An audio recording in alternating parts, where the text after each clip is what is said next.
Sesaat lagi Anda akan memasuki waktu peribadatan. Untuk menghormati hadirat Tuhan, mohon silent atau menonaktifkan HP Anda selama ibadah berlangsung. Tuhan memberkati. Ketulusan. Mazmur 41 ayat 13. Engkau menopang aku karena ketulusanku, Engkau membuat aku tegak di hadapanmu untuk selama-lamanya. Ketulusan adalah sikap hati yang jujur dan bersih hati. Dalam ketulusan tidak ada kepura-puraan. Ia sanggup berkata ya pada ya dan tidak kepada tidak. Ketulusan tidak meninggalkan jejak negatif, tetapi semuanya positif. Karena ketulusan keluar dari dalam hidup yang bersih hati, sungguh-sungguh, jujur, tidak pura-pura, dan tidak serong. Jagalah hatimu tetap tulus, karena orang yang tulus akan memandang wajah Tuhan. Mazmur 11 ayat 7. Tuhan memberkati.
Salam sejahtera di dalam kasih Tuhan kita Yesus Kristus. Shalom. Kita sudah memuji, memuliakan Tuhan. Bahkan kita sudah menikmati kasih karunia dan anugerah Tuhan melalui penyembahan kita yang sampai hari ini kita masih lakukan di rumah masing-masing, dan kita bisa bersekutu, kita sudah menyembah secara keluarga, dan kita sudah melakukan ibadah kita dalam pujian dan penyembahan dengan hikmat dan sungguh-sungguh di hadapan Tuhan. Hari ini kita akan mendengarkan kebaikan Tuhan melalui firman-Nya yang saya ambil di dalam Nehemia pasal yang kedua, ayat yang ke-1 sampai ayat yang ke-5. Saya akan bacakan ayat ini. Nehemia diutus ke Yerusalem. Pada bulan Nisan tahun ke-20 pemerintahan Raja Artasasta. Ketika menjadi tugasku untuk menyediakan anggur, aku mengangkat anggur dan menyampaikannya kepada raja. Karena aku kelihatan sedih yang memang belum pernah terjadi di hadapan raja. Berkatalah ia kepadaku, "Mengapa mukamu muram walaupun engkau tidak sakit?" Kata raja. "Engkau tentu sedih hati." Lalu aku menjadi sangat takut. Jawabku kepada raja, "Hiduplah raja untuk selamanya. Bagaimana mukaku tidak muram kalau kota tempat perkuburan nenek moyangku telah menjadi reruntuhan dan pintu-pintu gerbangnya habis dimakan api?" Lalu kata raja kepadaku, "Jadi apa yang kau inginkan?" Maka aku berdoa kepada Allah semesta langit. Kemudian jawabku kepada raja, "Jika raja menganggap baik dan berkenan kepada hamba-Mu ini, utuslah aku ke Yehuda. ke kota pekuburan nenek moyangku supaya aku membangunnya kembali. Artinya membangun Yerusalem, membangun Yehuda. Kita tahu bahwa Nehemia ini adalah salah satu dari orang-orang yang diangkut pada masa Babel menjajah Nebukadnezar, Nesar menjajah Israel, dan bangsa Yehuda ini dibawa ke sana, ya. Sehingga mereka merupakan tahanan di pembuangan oleh masa pemerintahan Babel.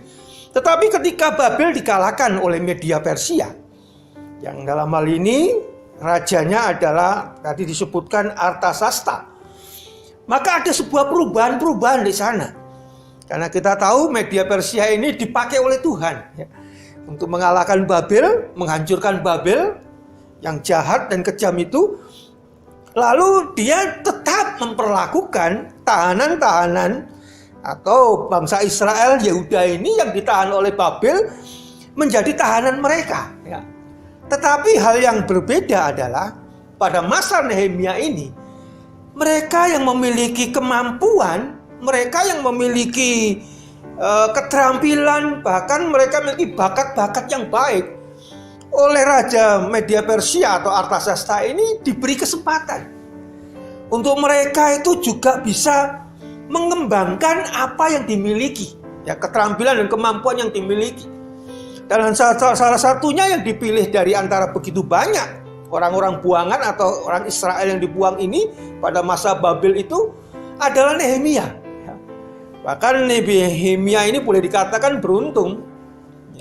Di satu sisi bangsa Israel baik yang ada di Yerusalem yang masih ada di sana maupun yang ada di media Persia dalam penjajahan mereka ini adalah orang yang memiliki keterampilan yang luar biasa. Bahkan dia ditempatkan raja itu menjadi orang kepercayaan raja. Disebutkan sebagai juru minum, ya. Orang yang menyediakan anggur bagi raja, tetapi bukan hanya menyiapkan dan menyediakan. Nehemia ini juga harus menguji bahwa apa yang dipersembahkan kepada raja untuk dimakan atau diminum itu harus melewati screening atau saringan dari Nehemia ini. Nah, saudara bayangkan, ini jabatan penting. Seandainya ada orang yang tidak suka dengan raja, dia bisa menaruh racun di sana, makanan atau minuman, sehingga raja tanpa tahu dia meminum dan atau memakan, dia bisa mati, bisa tewas karena racun yang ada dalam makanan itu. Dan ini menyangkut tentang kepercayaan yang besar yang dimiliki Nehemia yang diberikan oleh raja. Saudara tahu, orang yang memiliki kedudukan seperti itu bukan orang sembarangan untuk dipercaya oleh raja. Tapi kita bisa melihat, Nehemia ini adalah orang Israel. Tentu ada penilaian-penilaian sehingga Nehemia ini bisa lolos sampai menjadi orang kepercayaan raja. Untuk artinya mati hidupnya raja yang berkenaan dengan makanan dan minuman, dia percayakan kepada Nehemia. Nah, ini kedudukan yang luar biasa. Jadi tidak heran kalau raja pun menempatkan dirinya, menaruh rasa percayanya kepada Nehemia. Dan Nehemia bukan orang yang boleh dikatakan senang mencari muka. Nehemia adalah orang yang jujur. Nehemia adalah orang yang takut Tuhan. Dan Nehemia adalah orang yang bergaul karib dengan Tuhan. Kalau nanti tadi kita baca itu, bahkan ketika raja tanya, kenapa kamu sedih? Apa yang kamu inginkan? Nehemia gak cepat menjawab. Perhatikan ayat 5. Dia datang kepada Allah. Ayat 14 berkata, maka aku berdoa kepada Allah semesta langit. Lalu Nehemia menunggu Tuhan menjawab. Baru dia menyampaikan kepada raja. Pertanyaan yang mudah seharusnya yang dia jawab. Karena di atas bagian atas itu kita bisa melihat keadaan sesungguhnya bangsa Israel di dalam Nehemia pasal yang pertama. Itu yang membuat Nehemia sedih. Itu yang membuat Nehemia muram. Tapi ketika raja bertanya dan jawabannya Nehemia sudah punya, kenapa Nehemia harus berdoa dulu untuk menjawab hal yang mudah? Kenapa Nehemia harus datang kepada Tuhan dulu untuk menjawab sesuatu yang dia mengerti untuk menjawabnya? Ini menunjukkan bahwa Nehemia sangat bergantung kepada Tuhan, bahkan menghormati Tuhan. Sesuatu yang dia tahu, tapi ketika dia berhadapan dengan Tuhan, dia merasa apa yang dia tahu, dia tidak tahu sama sekali. Ini menunjukkan bahwa hubungan Nehemia dengan Tuhan itu sangat karib. Hal yang mudah untuk dia lakukan pun, dia harus sampaikan terlebih dahulu kepada Tuhan. Artinya Nehemia ini mendahulukan supaya sesuatu yang dari Tuhan itu yang menjadi utama dalam hidupnya. Dan inilah yang membuat Raja Artasasta menaruh percaya dan mempercayakan hidupnya kepada Nehemia. Ya, pengalaman ini mungkin salah satu dari sekian ratus pengalaman dalam kehidupan Nehemia yang Raja lihat. Dia senang berdoa, dia mungkin senang membaca kitab suci, dia mungkin senang bergaul, bercakap, memuji Tuhan. Dalam keseharian Nehemia ini orang yang jujur, penuh tanggung jawab. Nehemia adalah orang yang disiplin. Karena tidak mungkin raja mempercayakan sesuatu tentang hidup dan matinya kepada orang yang teledor, orang yang sembarangan, orang yang tidak menghargai sesama, orang yang tidak bertanggung jawab dengan dirinya. Tidak mungkin. Mana mau kita mempercayakan hidup kita kepada orang lain, kepada orang yang kita mungkin walaupun kita kenal tapi kita tahu orang tidak disiplin, tidak tanggung jawab, tidak punya hubungan yang baik dengan Allahnya, Tuhan yang dia percayai. Nah, hari ini kita melihat ada banyak hal yang kita bisa tarik dari kepribadian Nehemia ini untuk kita bisa tahu mengapa Nehemia bisa menjadi pribadi yang dipercaya oleh raja. Bahkan kalau kita bisa melihat dari nama Nehemia itu sendiri adalah berkata tentang penghiburan bagi banyak orang. Saudara tahu kenapa Nehemia ini menempati sebuah posisi yang tidak semua orang Israel yang jumlahnya begitu banyak itu mendapatkan posisi itu. Bahkan di antara orang-orang media Persia sendiri tidak mendapatkan posisi itu. Ini perjuangan yang luar biasa untuk mendapatkan posisi puncak dan dipercaya oleh seorang raja, seorang pimpinan. Saudara, kita harus membangun karakter. Kita harus membangun kehidupan kita sehingga hidup kita ini bisa menjadi berkat walaupun orang tidak merasakan secara langsung, tapi orang bisa melihat bahwa orang itu punya kapasitas sebagai pribadi yang dapat dipercayai. Dan hari ini kita mau melihat bagaimana Nehemia di tengah-tengah masa sulit bangsanya sebagai bangsa yang dijajah, tapi dia memiliki kesempatan hidup dalam kedudukannya itu sangat penuh dengan gengsi prestisius. Ya. Tetapi dari sini kita bisa melihat ada banyak kunci. Ya. Artinya ada banyak hal yang dilakukan Nehemia sehingga dia bisa memposisi atau diposisikan oleh raja pada posisi yang bisa menjadi berkat bagi bangsanya. Karena saya yakin tujuan Allah menempatkan Nehemia di samping Raja Artasasta media Persia ini adalah tentu menjadi Allah Tuhan untuk bangsa Israel mendapatkan kebebasannya. Ya. Dan kita tahu berapa lama Israel di sana dalam penjajahan, kita mencatat 70 tahun. Ya. Bangsa dijajah selama 70 tahun itu bukan sebuah keadaan yang mudah. Ya. Kita sendiri Indonesia, sebagai bangsa Indonesia pernah mengalami sebuah penjajahan. Mungkin yang bisa cerita adalah nenek moyang kita. Ya, kakek kita, orang tua kita. Karena masa penjajahannya itu 350 tahun. Lalu ditambah lagi 3 tahun di masa penjajahan bangsa dari Asia Timur yaitu Jepang. Dan banyak sekali kita dengar, kita baca melalui sejarah bahwa menjadi bangsa jajahan itu sangat tidak enak. Karena tidak punya kebebasan, tidak punya kesempatan, bahkan tidak punya banyak akses dalam hidupnya. Semuanya itu dibatasi, bahkan dihilangkan sebagai bangsa jajahan oleh penjajah. Tapi Nehemia ini mendapat kasih karunia Tuhan. Yang pertama yang kita mau lihat di dalam Nehemia pasal yang pertama ayat yang kedua, ya, dituliskan bagaimana Nehemia memberi perhatian bagi Yehuda dengan mempertanyakan tentang keadaan mereka. Ini adalah sebuah bentuk tanggung jawab yang dimiliki oleh Nehemia sebagai bangsa Israel. Ya. Saudara, tidak banyak manusia ketika diberi kesempatan oleh Tuhan memiliki jabatan, kedudukan, bahkan memiliki kesempatan hidup, ya, diberkati Tuhan dengan berlimpah, ya, tidak kekurangan apapun. Lalu dia memikirkan orang lain. Ya, tidak banyak saya pikir, karena memang karakter manusia, khususnya ketika berkenaan dengan hal yang sifatnya duniawi, itu banyakkan yang timbul adalah rasa egois, ya. Dan itu banyak teruji oleh pengalaman yang kita lihat, bahwa orang-orang di dunia ini, ya apalagi yang belum mengenal Tuhan dengan baik, yang tidak mengenal apa itu kasih dalam hidupnya, mereka lebih banyak bersikap egois dalam hidupnya. Ketika Tuhan beri kesempatan dalam hidupnya, memiliki banyak hal, memiliki jabatan, bahkan memiliki sesuatu yang seharusnya dia bisa punya kesempatan melakukan sesuatu yang baik kepada orang lain.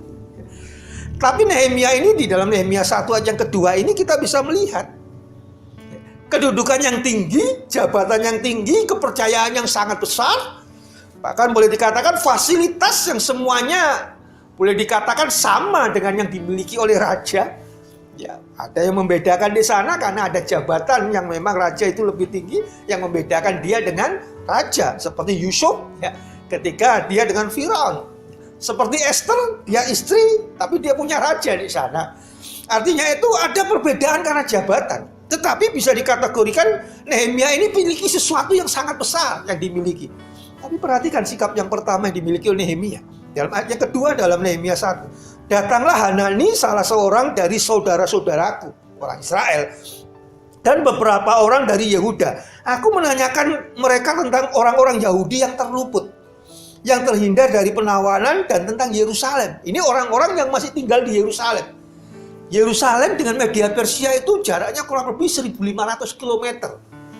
Ya, kalau saya bayangkan seperti kita yang ada di sini, ya, yang ada di Bekasi ini atau Jakarta, di wilayah sini, kita bandingkan sampai ke Jawa Timur, Surabaya itu kurang lebih 850 kilo. Ya. Nah, kalau 1.500 itu ya kira-kira ya sampai ujung, ya sampai Banyuwangi atau Jember sana itu dari Jakarta. Ya. Artinya yang tinggal di sana, ya dikatakan yang luput dari penawanan itu ada di sana, ya, di Banyuwangi taruhlah. Tapi Nehemia ada di tempat Media Persia itu di Jakarta ini. Ini bicara jarak, ya. Artinya itu di sini Nehemia walaupun punya sesuatu yang dia miliki serba, tapi dia tetap memperhatikan bangsanya yang di dalam masa pergumulan. Ini yang membuat Nehemia tadi merasa sedih di hadapan raja. Dan raja melihat dia mukanya muram. Dia bersedih hati karena dia melihat keadaan dari Yerusalem, kotanya, bangsanya Yehuda yang masih ada di sana. Saudara, memikirkan orang-orang lain, memikirkan saudara-saudara kita, itu harus menjadi bagian hidup kita. Kenapa? Karena Tuhan pun, ya, yang penuh dengan segala kemahaannya, dia tetap memikirkan saudara dan saya sampai hari ini. Dia tetap punya hati untuk saudara dan saya. Dan bukti nyata yang terbesar yang dapat kita nikmati adalah pengorbanannya di atas kayu salib. Karena Tuhan memikirkan saudara dan saya. Dikatakan karena begitu besar kasih Allah akan dunia ini. Siapa yang dimaksud adalah manusia. Apa manusia itu? Siapa dia? Mereka adalah orang yang selayaknya mendapat hukuman. Tapi Tuhan memikirkan kita. Karena dalam satu ayat dikatakan Tuhan memandang saudara dan saya sebagai orang percaya kepada Allah melalui Kristus itu adalah saudara. Artinya ketika Tuhan dalam kemahaannya pun dia masih memikirkan saudara dan saya. Tuhan menginginkan hidup saudara dan saya seperti Nehemia juga. Ketika kita mendapatkan sesuatu dalam kehidupan kita, kita harus tetap memikirkan saudara-saudara kita, sesama kita. Karena kesempatan itu adalah sebuah kesempatan yang Tuhan ciptakan bagi kita, yang Tuhan izinkan berikan bagi kita. Nehemia walaupun ada di puncak kedudukannya, tapi hatinya masih tetap bersama dengan saudaranya. Dia masih memikirkan, bahkan kelihatan mukanya sedih di hadapan raja. Itu yang pertama. Sikap atau sifat yang dimiliki Nehemia. Yang kedua dalam Nehemia 1 ayat yang keempat. Di sana menunjukkan bahwa Nehemia bukan hanya tahu tentang bangsanya, tapi juga melakukan sesuatu. Ketika aku dengar berita ini, duduklah aku menangis dan berkabung selama beberapa hari. Nehemia 1 ayat 4 ini. Aku berpuasa dan berdoa ke hadirat Allah semesta langit. Jadi Nehemia bukan hanya merasa simpati, tapi Nehemia juga berempati. Kalau simpati itu adalah sikap dalam diri kita ketika melihat sesuatu yang tidak mengenakan, menyedihkan, kita juga merasakan. Tapi kalau berempati, artinya kita melakukan sesuatu terhadap apa yang kita taruh rasa simpati kita. Jadi dengan kata lain, simpati itu hanya sebatas kepada rasa. Tapi kalau empati itu bukan hanya terbatas pada rasa, tapi perbuatan nyata tentang rasa yang kita rasakan, perasaan yang kita rasakan terhadap penderitaan orang lain. Jadi Nehemia ini bukan hanya sedih melihat bangsanya dalam kondisi seperti itu, tapi Nehemia berbuat sesuatu untuk bangsanya. Kita kalau bersikap simpati, ya, semua orang bisa. Aduh, kasihan kamu ya, kamu kekurangan ya, kamu sakit. Kasihan ya orang itu, sepertinya dia tidak punya apa-apa. Kalau kita hanya sebatas pada simpati, bermain pada suatu perasaan saja, ya saya kira itu tidak cukup. Ya, itu tidak cukup. Kenapa? Karena yang kita terapkan dalam hidup kasih, dalam kekristenan, iman kita itu bukan hanya kasih dalam perkataan, tapi juga kasih dalam perbuatan. Artinya Nehemia tidak cukup hanya punya perasaan kasihan kepada bangsanya yang lain itu, yang masih ada di Israel, di Yehuda, di Yerusalem. Tapi dia ingin berbuat sesuatu, dan dia akan lakukan itu. Karena dia punya akses, punya kesempatan. Tuhan izinkan itu semuanya, dan dia manfaatkan, dia gunakan kesempatan yang Tuhan taruh itu untuk benar-benar dia bertindak. Yang ketiga, yang kita bisa melihat yang dimiliki Nehemia, bahwa Nehemia juga tidak tinggal diam. Ya, artinya dia itu setelah berdoa kepada Allah, dia memperjuangkan. Artinya melakukan sesuatu yang sebenarnya dia mungkin tidak bisa lakukan, tapi dia perjuangkan untuk dilakukan.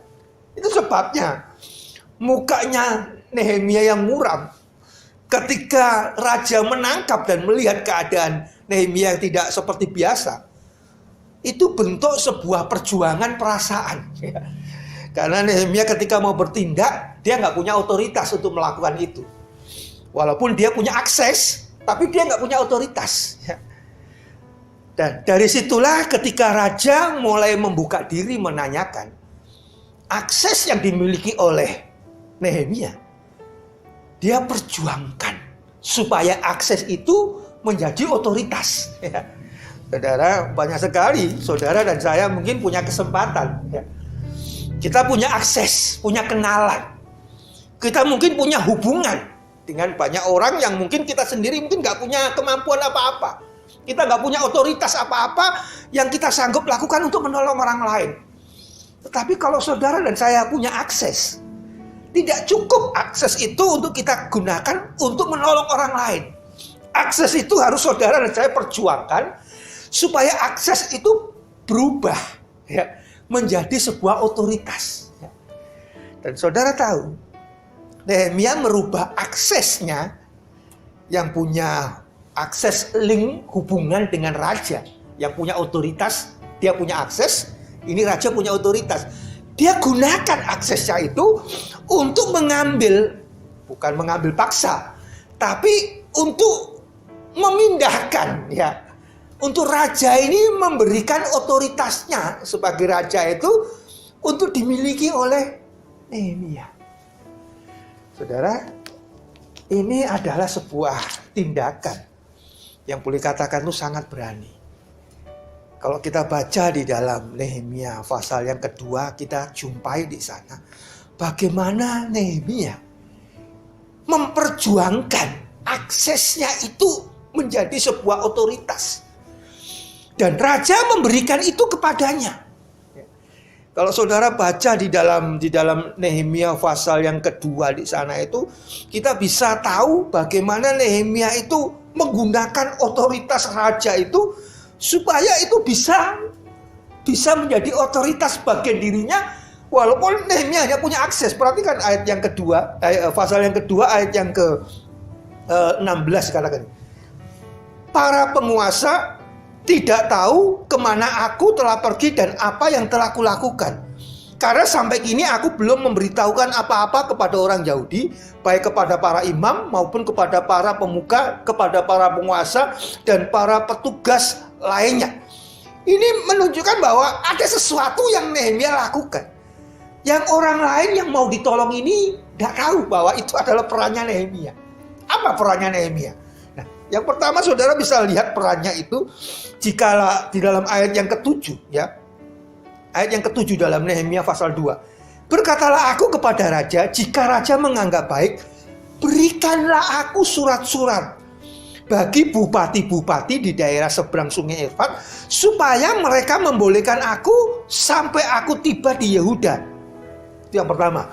Yang kedua, ayat yang ke-8, begitu pula sepucuk surat bagi Asap pengawas taman raja, supaya dia memberikan aku kayu untuk memasang balok-balok pada pintu-pintu gerbang di benteng bait suci untuk tembok kota dan untuk rumah yang akan kudiami. Perhatikan, dan raja mengabulkan permintaan itu. Jadi Nehemia hanya menggunakan aksesnya, hubungannya dengan raja yang sangat dekat, supaya otoritas yang dimiliki raja itu bisa sampai kepada Nehemia dengan tujuan menolong saudaranya. Saudara, saya pikir kalau kita bicara akses, semua dari kita punya akses. Tapi yang menjadi masalah, maukah kita perjuangkan akses kita? Akses itu bisa berupa kekayaan atau harta benda. Akses itu bisa berupa sesuatu yang kita bisa tarik. Seseorang itu mengambil keputusan seperti Nehemia lakukan, yang tujuannya adalah apa yang kita rindukan untuk menolong orang lain. Kemudahan-kemudahan bagi orang yang kita lihat, aduh kasihan dia ya, itu ngurus KTP kok lama sekali ya. Kita berjuang, kita nggak bisa ngurus ke sana, tapi kita punya akses, punya kenalan. Ya mungkin contoh saksi saja ya, karena saya pernah mendapatkan sebuah kesempatan itu, yang saya miliki hanya akses ya, dengan kedudukan yang Tuhan berikan kepada saya supaya punya kesempatan, punya hubungan-hubungan dengan orang-orang yang punya otoritas. Hal yang sepele seperti tadi. Aduh, lama ya orang ini punya, udah berapa lama dia tanpa direncanakan apa saja dia tanya. Aduh, saya lama sekali saya ngurus ini. Akhirnya ketika saya punya akses, saya telepon, minta tolong dong ya. Karena saya punya hubungan yang dekat, maka saya tinggal minta tolong dan dia merespon tentu ya, karena kita punya hubungan yang baik dan dekat. Dalam waktu tidak lama, ya 1 minggu kurang, ya dia berbulan-bulan, ya 6 bulan berpanjang lagi 6 bulan, ya orang pukul sana sih nggak bisa, nggak punya otoritas, tapi kita punya akses. Sehingga ketika saya telepon dalam waktu kurang lebih 5 hari, 6 hari, atau mungkin kalau nggak salah 1 minggu lebih sehari, itu sudah dapat dia. Artinya sudah pertolongan yang dia harapkan, pergumulan yang panjang, dan dia sudah dapatkan. Seperti Nehemia, dia nggak punya kekayaan, dia nggak punya otoritas untuk memerintah bupati-bupati, untuk memerintah penguasa taman yang punya otoritas untuk mengirimkan kayu-kayu. Tapi Nehemia punya akses kepada raja.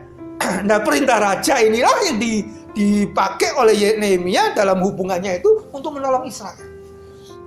Gunakan saudara kesempatan Tuhan. Aksesmu itu dengan orang-orang yang punya otoritas, itu adalah cara Tuhan menolong orang lain. Kau tidak punya otoritas, nggak punya kekuatan untuk menuru, untuk melakukan sesuatu banyak. Tapi engkau punya akses. Dan Nehemia gunakan ini karena Nehemia tahu apa yang diinginkan. Dan dia kerjakan, dia perjuangkan itu. Yang kedua, kenapa Nehemia bisa berhasil membangun Yerusalem kembali dan membawa Israel yang tertawan ini pulang untuk membangun kotanya. Yang kedua, karena dia tahu bagaimana harus melakukan pekerjaannya. Nehemia 2 ayat 7 ayat 9 tadi. Dia bisa gunakan orang-orang ini untuk dia mengerjakan sesuatu seperti apa yang dia inginkan. Jadi akses yang dimiliki oleh Nehemia ini dia gunakan untuk dia memakai orang-orang yang dia tahu apa yang dia kerjakan dan bagaimana harus mengerjakannya. Jadi dia butuh surat apa? Dia butuh surat yang seperti ini. Butuh surat yang seperti ini untuk apa? Dia tahu apa yang dia kerjakan. Kalau tidak ada itu, nggak mungkin saya bisa bangun kembali Yerusalem. Nggak mungkin saya bisa menolong saudara-saudara.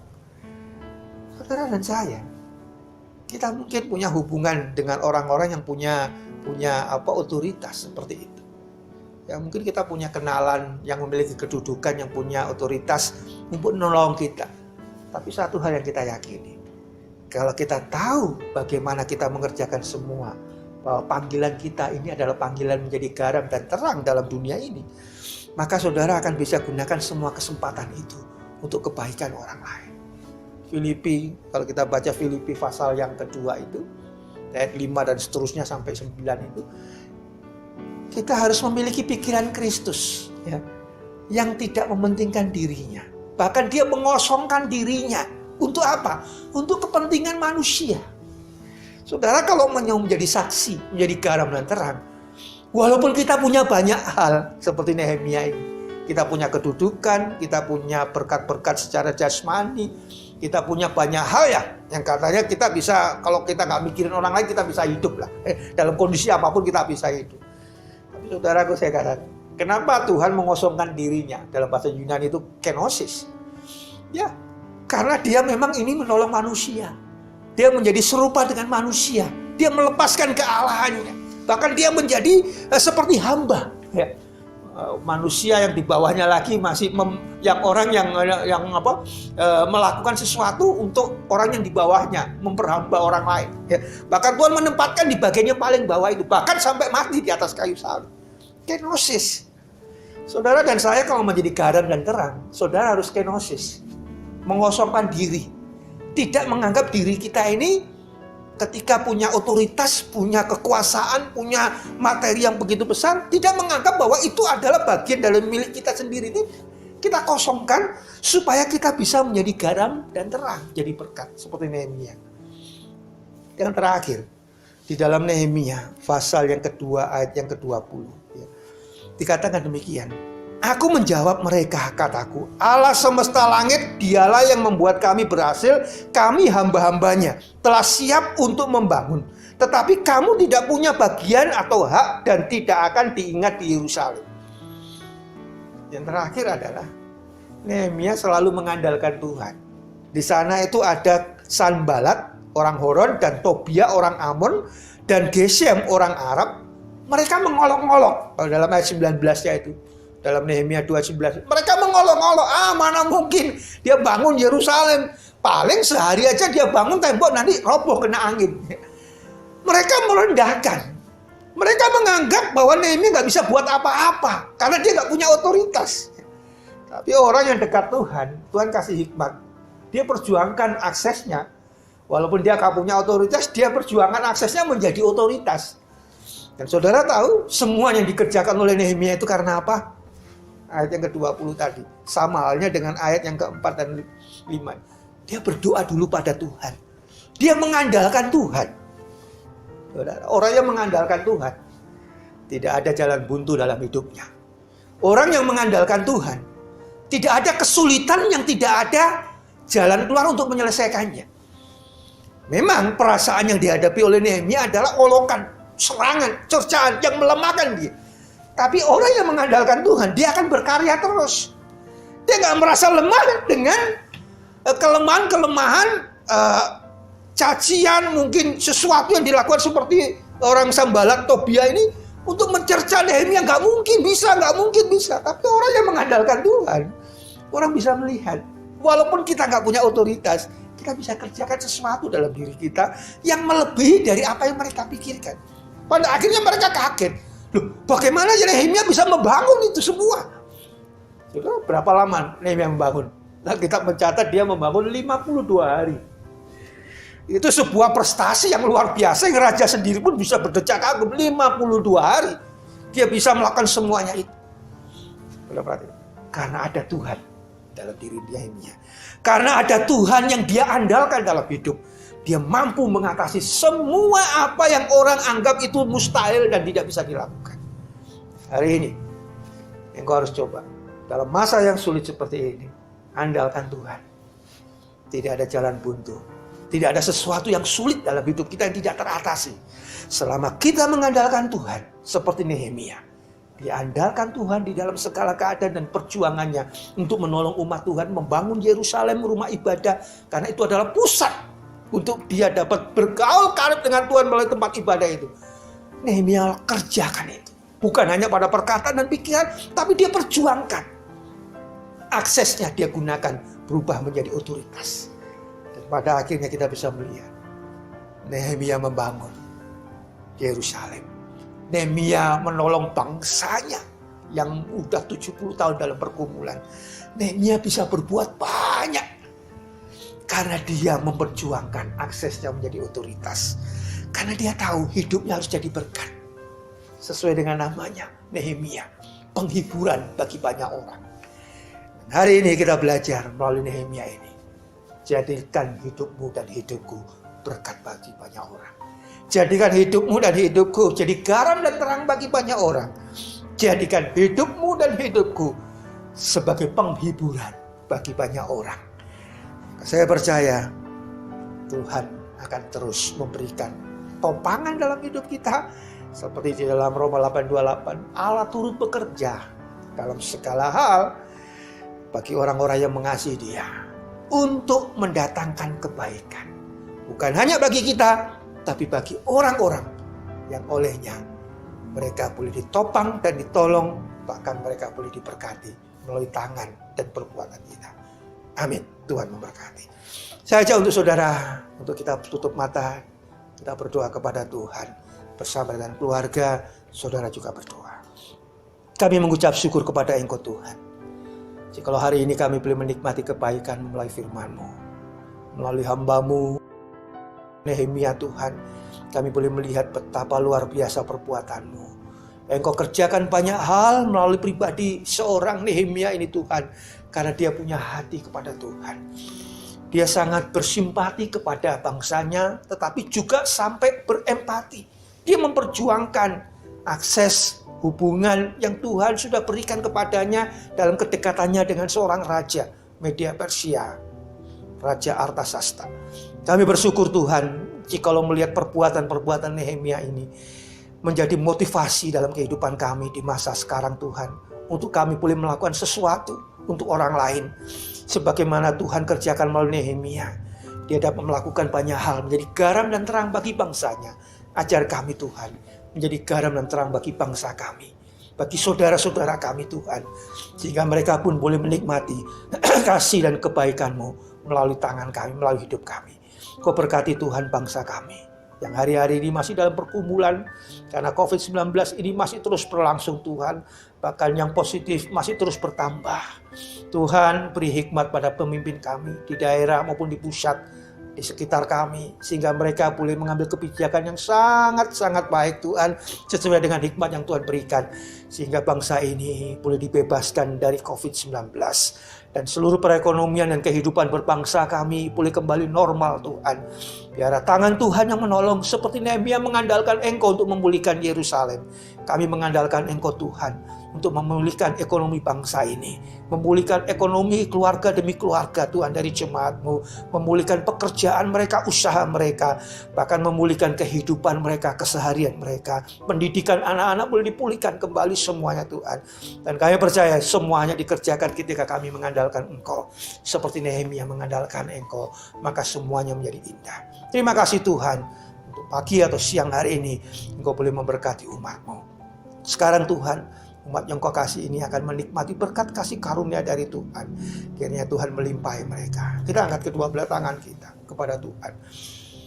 Dari tempat yang maha tinggi, Tuhan memberkati Engkau dan melindungi Engkau. Tuhan menghadapkan wajahnya kepadamu dan memberi Engkau damai sejahtera. Tuhan menyinari Engkau dengan wajahnya dan memberi Engkau kasih karunia. Kiranya berkat kasih karunia anugerah dari Allah Bapa, Allah Anak dan Roh Kudus berlimpah-limpah dalam kehidupanmu. Memberkati usaha pekerjaanmu, rumah tanggamu, kesehatanmu, kehidupan anak-anakmu mulai siang hari ini. Sampai Maranatha, Tuhan datang pada kali yang kedua. Hamba-Mu limpahkan segala berkat-Mu ini. Kita yang percaya bersama berkata, Amin. Kiranya Tuhan memberkati.